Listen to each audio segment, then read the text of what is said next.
Gjykata e shkallës së parë në Vlorë zhvilloi këtë të njëjtë analizën e punës për vitin 2025, ndryshe nga paraardhësit e tij në këtë detyrë. Kryetari i ri i gjykatës, Fiorald Behari, ka preferuar që gjithë analiza të ishte hapur për mediat, në kuadër dhe të një sistemi drejtësie sa më transparent për publikun, të pranishëm edhe drejtues të institucioneve, përfshiktu edhe pushtetin vendor, si dhe dy antarët e Këshillit të Lartë Gjyqësor, Ermona Muçi dhe Bledar Bajri. Kryetari i gjykatës së shkallës së parë në Vlorë, Fiorald Behari, e nisi me falënderime për institucionet, ndërsa e vendosi theksin tek transparenca për publikun. Falenderoj trupin gjyqësor dhe stafin administrativ të gjykatës, pasi gjithë, po themi, rezultati që do të prezantohet sot i atribuohet atyre, ku pavarësisht vështirësive dhe problematikave të cilat ne i kemi evidentuar dhe jemi përballur, kemi arritur që të japim rezultate pozitive në vitin 2025.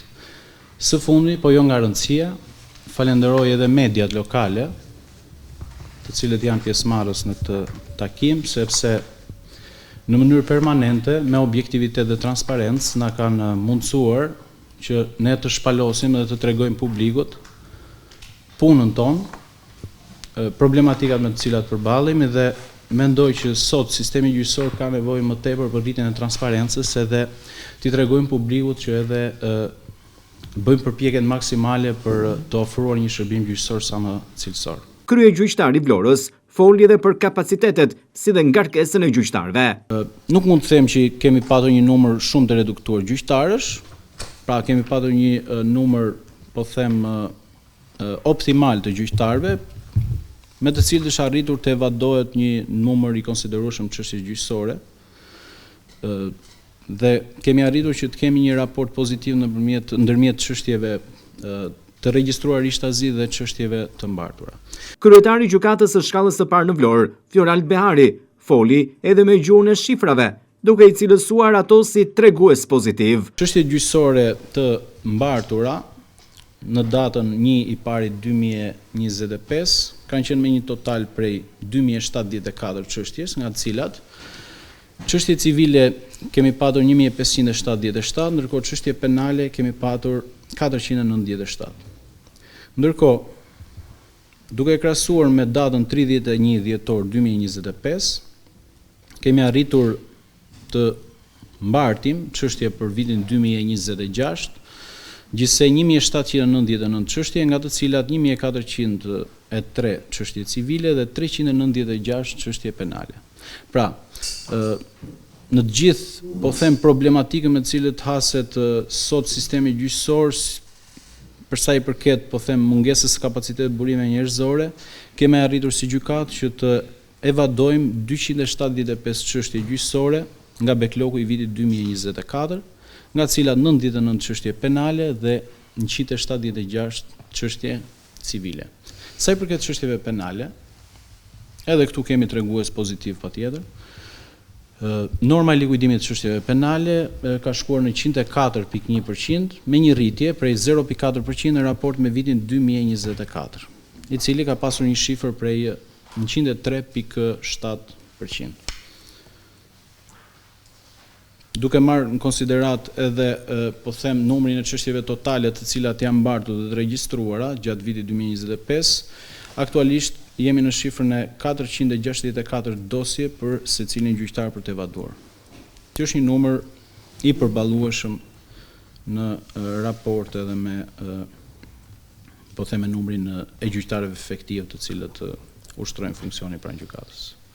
Sa i përket afateve kohore, edhe këtu jemi në tregues pozitiv.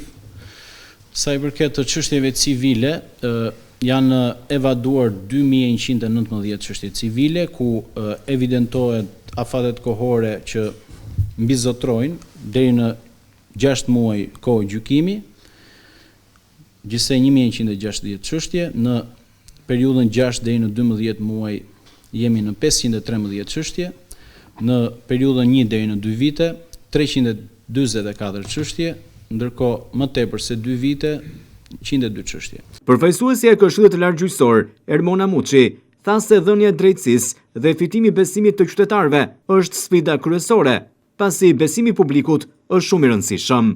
Një nga sfidat kryesore të cilat është përballur janë përballur magjistratët dhe gjykatët kanë qenë pikërisht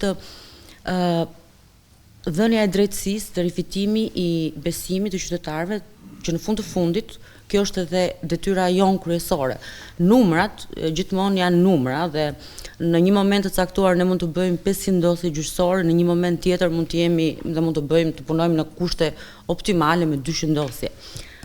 Mund të ndikojë tek cilësia, por gjithmonë duhet të kemi parasysh që besimi i publikut rifitohet me anë të atyre sjelljeve të vogla tonat, atyre dëgjesave apo mundësisë komunikimit profesionalisht me secilin prej palëve apo me secilin prej aktorëve. Dhe kjo do të jetë një nga sfidat në të ardhmen, duke mbajtur në vëmendje edhe problematikat e sigurisë. Drejtuesi i Prokurorisë së Vlorës Erion Shqari ka vlerësuar punën e mirë që është bërë nga gjykata e shkallës së parë, por foli edhe për disa çështje që sipas tij duhet të përmirësohen. Përveç thash punës kolosale që është bërë, se kjo është shifrat që ju prezentuat flasin vetë, por është edhe e matshme nga ana e organit prokurorisë, pasi pjesa penale dihet që lidhet me gjykatën. Unë thash do ngre disa problematika që kemi hasur ne gjatë punës si organ prokurorie. Rreth parë një nga problemet, që na sjell ngarkesë të shtuar si organ prokurorie, janë mosmiratimi i marrëveshjeve të fajësisë. Gjatë analizës, u konstatua lehtësisht se pavarësisht kapaciteteve të kufizuara në burimet njerëzore dhe infrastrukturë, trupa gjyqësore dhe stafi administrativ kanë arritur të përballojnë me sukses në terma sesior dhe cilësor, jo vetëm ngarkesën e ardhur gjatë vitit 2025, por për të disajtin vitradhazi, po vijohet me reduktimin e ngarkesës së mbartur ndër vite.